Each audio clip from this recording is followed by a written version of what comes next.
अस्सलाम वालेकुम स्टूडेंट्स, उम्मीद है आप सब खैरियत से होंगे। स्टूडेंट्स, हम अभी आगे जाएंगे।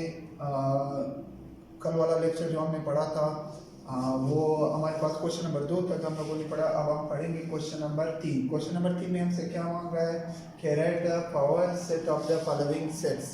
तो ये दो क्वेश्चन हमें दिया हुआ है, इसके हमने पावर सेट्स बनाने हैं। तो पावर सेट्स मैंने आप लोगों को बताया था कि जितने भी सबसेट्स हम बनाते हैं वो उसी सेट का पावर सेट भी कहते हैं। फॉर एग्जांपल हमारे पास ये एक सेट है, ये हमें दिया हुआ है, इसको हम नाम देते हैं ए। एक सेट है जो कि -1 और 1 पे मुश्तमिल है, यानी इसके एलिमेंट्स जो है वो -1 और 1 है। इसके हम पावर सेट बनाएंगे। तो पावर सेट इस चीज़ से रिप्रेजेंट होते हैं, जो भी नाम इधर आपने दिया हुआ है या क्वेश्चन में जो भी नाम था उसका आपने उसको ब्रैकेट में लिखना है और इसके साथ आपने पी लिखना है। तो आपने एक ब्रैकेट लगाना है। फिर जैसे कि आप लोगों को पता है कि किसी भी सेट का जब हम सब सेट बनाते हैं तो उसका पहला वाला सेट जो होता है वो एम्प्टी सेट होता है। तो इधर मैं एक खाली सेट बनाऊंगा, फिर उसके बाद मैं -1 का एक सेट बनाऊंगा, फिर उसके बाद 1, और फिर उसके बाद आपके पास क्या है -1 एंड 1। तो ये जो हमने सेट्स बनाए, ये हमारे पास आपने एक ब्रैकेट में इन सबको लिखना है इस तरह -1 और फिर उसके बाद 1 और फिर उसके बाद -1 एंड 1।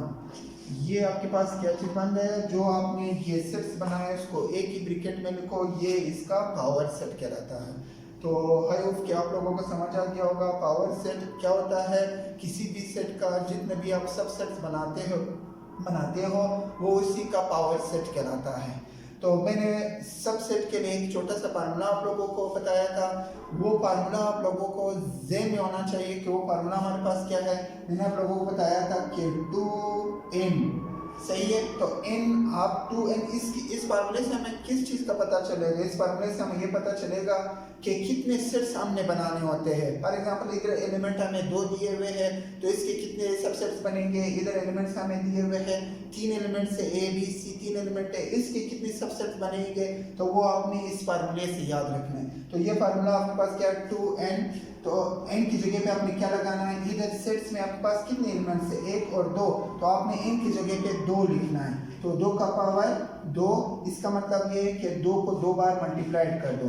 तो 2 को 2 बार जब हम मल्टीप्लाइड करेंगे ये 4 बनेगी। इस 4 से हमें ये पता चल गया कि कितने आपने सेट्स बनाने हैं, सब सेट्स बनाने हैं। तो ये 1 हो गया, 2 3 4 बन गए। इसमें भी आपने यही अप्लाई करना है। पहले आपने इसका सब सेट्स बनाओ, फिर उस सब सेट्स को आप एक ही ब्रैकेट में लिखो, वो उसी का कोई भी नाम आप इसको दे दो, वो उसी का पावर सेट कहलाएंगे। तो ये पावर सेट आपको कैसे पता चलेगा कि कितने हमने बनाने होंगे, ये फार्मूला आपने इधर इस्तेमाल करना होगा।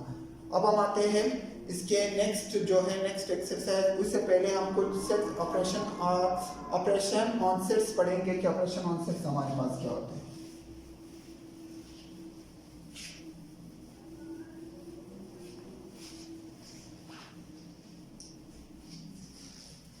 तो ऑपरेशन ऑन सेट्स में हम 2 चीजें पढ़ेंगे। ऑपरेशन ऑन सेट्स हमारा नेक्स्ट टॉपिक जो है, इसमें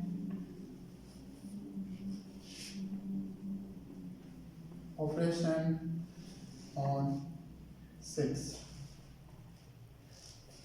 ऑपरेशन ऑन सेट्स में हमारे पास सबसे पहले जो है वो commutative law of union and intersection on sets. Commutative law सबसे पहले जरूरी है कि हमें कम्यूटेटिव लॉ का पता हो, फिर उसके बाद हम यूनियन एंड इंटरसेक्शन की तरफ जाएंगे। तो हमारे पास कम्यूटेटिव लॉ क्या होता है। कम्यूटेटिव लॉ हमारे पास ये है। फॉर एग्जांपल पहले मैं आप लोगों को इस तरह समझाऊंगा कि कम्यूटेटिव लॉ क्या होता है, फिर उसके बाद मैं आऊँगा सेट्स पे और किस तरह हम उस ऑपरेशन उसका सेट पे किस तरह करते हैं। अभी हमारे पास क्या है, कम्यूटेटिव लॉ क्या होता है, पहले मैं आप लोगों को कम्यूटेटिव लॉ समझाऊंगा।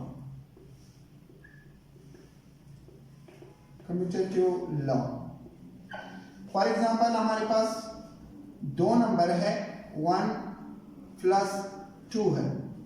1 + 2 में करूंगा तो ये 3 का इक्वल बन जाएगा। इधर पहले हमारे पास 1 लिखा हुआ है, फिर उसके बाद हमारे पास क्या है 2 लिखा हुआ है। तो 1 + 2 हमारे पास 3 आया हुआ।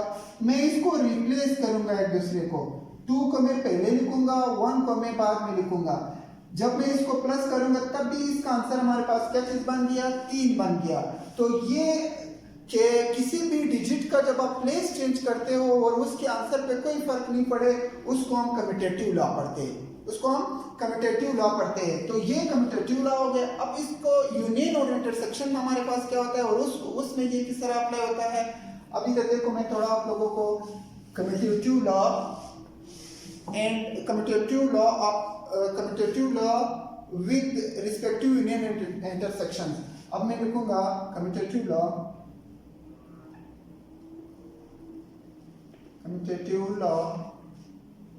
with union. सबसे पहले मैं आप लोगों को यूनियन समझाऊंगा कि यूनियन हमारे पास क्या होता है। यूनियन फॉर एग्जांपल हमारे पास एक सेट है, सेट ए, इसमें एलिमेंट्स जो है 1 एंड 2 है। दूसरा सेट हमारे पास है सेट बी, इसमें हमारे पास एलिमेंट्स जो है वो 3 और 4। सही है। ये कोई भी आप एक एग्जांपल में आप लोगों को इसका दे रहा हूं कि एक सेट हमारे पास है सेट ए, जिसमें हमारे पास 1 एंड 2, और दूसरा हमारे पास सेट बी है जिसमें 3 एंड 4 है। यूनियन किस चीज को बोलते हैं? यूनियन का मतलब है मुत्तहद होना, सबको इकट्ठा होना। तो अब इन दोनों को हम इकट्ठा लिखेंगे तब वो इसका यूनियन बन जाएगा। फॉर एग्जांपल मैं लिखूंगा ए यूनियन। यूनियन के लिए हम एक सिंबल इस्तेमाल करते हैं यू का, जो कि बड़ा यू की तरह होता है। ये एक सिंबल है यू बी, ठीक है। ए यूनियन बी, ए और बी का हम यूनियन भी लिखेंगे। तो इधर मैं लिखूंगा कि हमारे पास क्या है 1 2, फिर इसके बाद 3 और फिर इसके बाद क्या है हमारे पास 4। ये आपके पास क्या चीज बन गया, ए यूनियन बी बन गया। अब इसमें हमारे पास कम्यूटेटिव लॉ किस तरह अप्लाई होता है, इधर आप गौर से देखो। सबसे पहले हम A is equal to 1 and 2 है, इसमें हमारे पास B is equal to 3 and 4 है। इसको हमने यूनियन कर दिया तो ये 1 2 3 4 बन गया। अब मैं इधर लिखूंगा इसको, पहले मैंने आप लोगों को बताया था कि आप 1 + 2 करोगे तो वो आपके पास 3 बन जाएगा। ये कम्यूटेटिव लॉ है। अगर मैं 2 + 1 लिखूंगा तब भी ये आपके पास किस चीज का इक्वल है, 3। इधर भी मैं इन दोनों का पहले बी लिखूंगा फिर बाद में ए लिखूंगा, बी यूनियन ए का निकालूंगा। तो प्लेस चेंज करूंगा, पहले मैं बी लिखूंगा, बी यूनियन ए। तो ये भी आपके पास एक सीक्वेंस की तरह आपने लिखना होगा, क्योंकि हमारे पास आप 3 लिखोगे या 4 लिखोगे, वो हमारे पास डिजिट वाइज क्या है, 1 पहले आता है, 2 आपने इसको एक सीक्वेंस में लिखना होगा। तो मैं लिखूंगा सबसे पहले 1, फिर उसके बाद 2 आता है, फिर 3 आता है, फिर उसके बाद 4 आता है। तो इधर आप गौर से देखो, हमारे पास जब मैंने ए यूनियन बी निकाला तब भी वो 1 2 3 4 था। जब मैंने बी यूनियन ए कर दिया तब भी वो हमारे पास 1 2 3 4 है।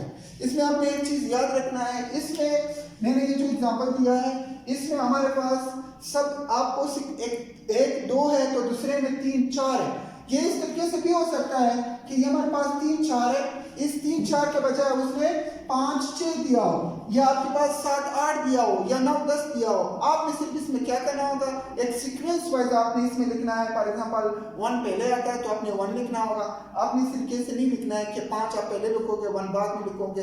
तो ये आपने सेट्स में जब भी आप यूनियन लिखोगे वो आपने एक सीक्वेंस में लिखना है। तो ये आपके पास कम्यूटेटिव लॉ विद यूनियन हो गया कि पहले आपने ए यूनियन बी लिखा, ए यूनियन बी आपके पास क्या बन गया 1 2 3 4। यूनियन क्या होता है कि आपने सबको एक ही ब्रैकेट में एक सीक्वेंस वाइज से लिखने होते हैं, तो आपका यूनियन बन गया। बी यूनियन ए बी आपने निकाला तो वो भी आपके पास 1 2 3 4 बन गया। ये दोनों आपस में क्या है, इक्वल है। तो इस वजह से इसको हम कम्यूटेटिव लॉ विद यूनियन बोलते हैं। अब हमारे पास नेक्स्ट क्या है, नेक्स्ट ये हमारे पास है commutative law with intersection. With intersection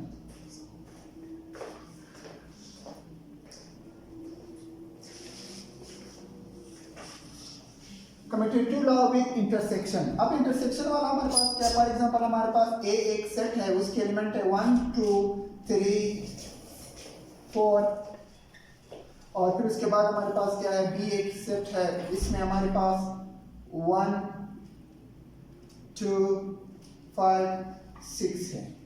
सही है। तो इंटरसेक्शन पहले मैं समझाऊंगा इंटरसेक्शन हमारे पास क्या होता है। Commutative law with intersection. Commutative law मैंने आप लोगों को बताया कि सिर्फ आप उसको रिप्लेस कर दो, पहले जो आदत है वो बाद में लिखो और बाद वाला पहले लिखो, तब इन दोनों का आंसर आपके पास क्या होएगा, इक्वल रहेगा, तब उसको हम कम्यूटेटिव लॉ बोलते हैं। इंटरसेक्शन हमारे पास क्या होता है, इंटरसेक्शन ये होता है किसी भी चीज में जब आप इंटरसेक्शन निकालोगे डिजिट्स में, वो जो दोनों में मुश्तरक हो, दोनों में एक जैसे हो, उसको हम इंटरसेक्शन, उसको हम क्या बोलते हैं, इंटरसेक्शन बोलते हैं। तब हमारे पास क्या है, ए और बी का इंटरसेक्शन हम निकालेंगे। ए इंटरसेक्शन के लिए हम ये सिंबल इस्तेमाल करते हैं, ए इंटरसेक्शन बी में लिखूंगा इधर।